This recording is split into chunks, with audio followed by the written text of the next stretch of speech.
Stugotz, do you remember the name Bishop Sycamore? Do you remember anything about the name Bishop Sycamore? You have problems with retention.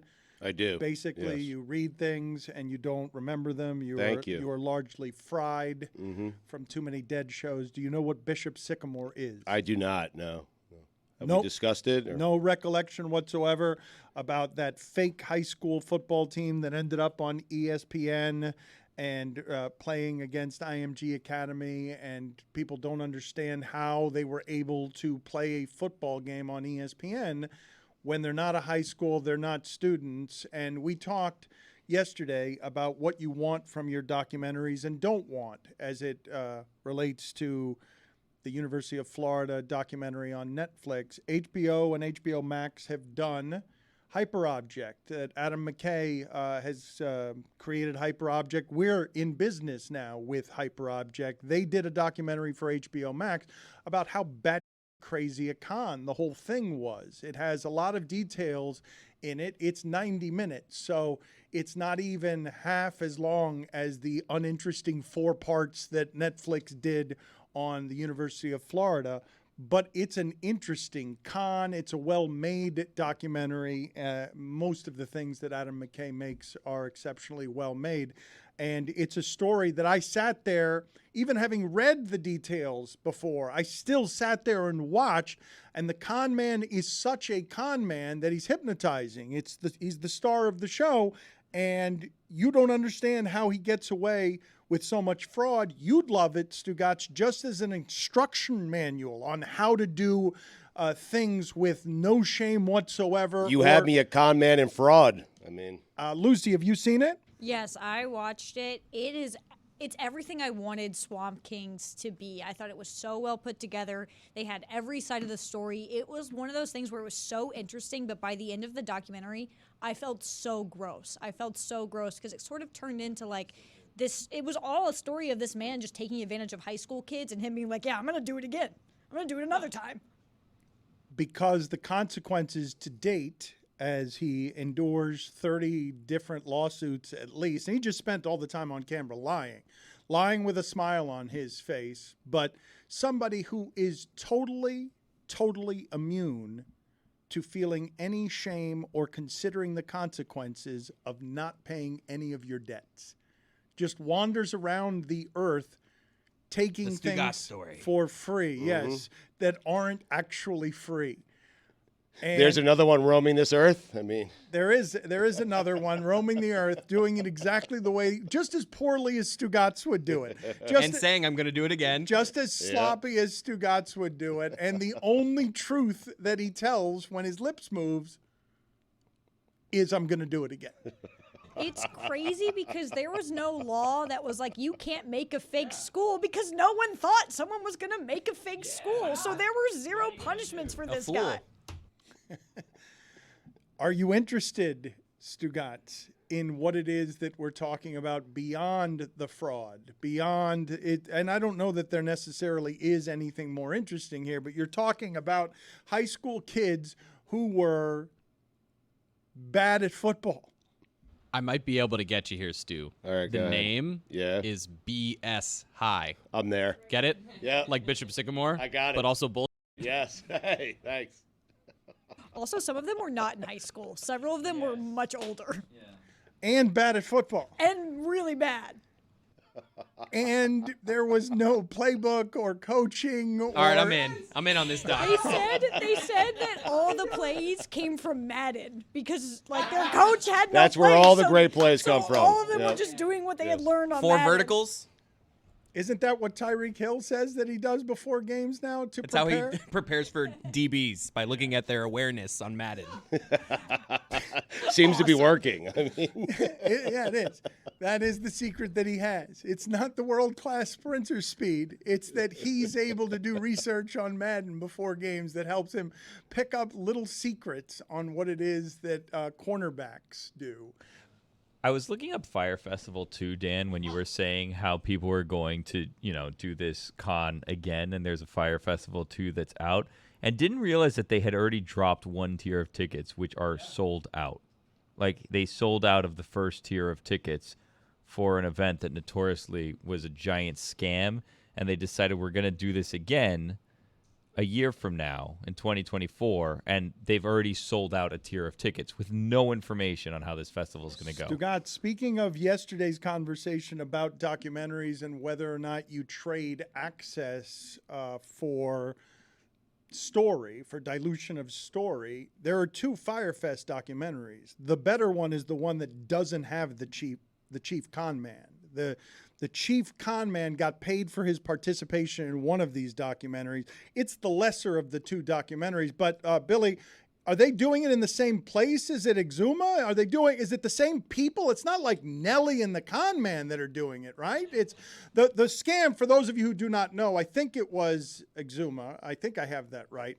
But basically, they just got some influencers together to say there's an island party here that's going to be a great music festival. It did look very exotic and luxurious, but when people got there, it was a bunch of FEMA tents, and the island wasn't equipped to handle any people, never mind that many people. And it was a disaster where a bunch of rich kids led by influencers got stranded on an island for a weekend that wasn't equipped in any way, never mind a music festival, just to handle them living there. You're telling me they're doing the same thing with the same people? That can't be. Well, first, minor fine. It wasn't Nelly. It was Ja Rule. Major Oh, fine. that's Yeah. a major That But- would, that would Major never happen to I Nelly. believe it's It the was same, Exuma, though. I believe Yes. it's the same promoters, and this just says Caribbean Sea, Fyre Festival 2 pre-sale. And like, here's the thing. There's some No merch. money, Dan? Or There's some merch here that seems overpriced, obviously.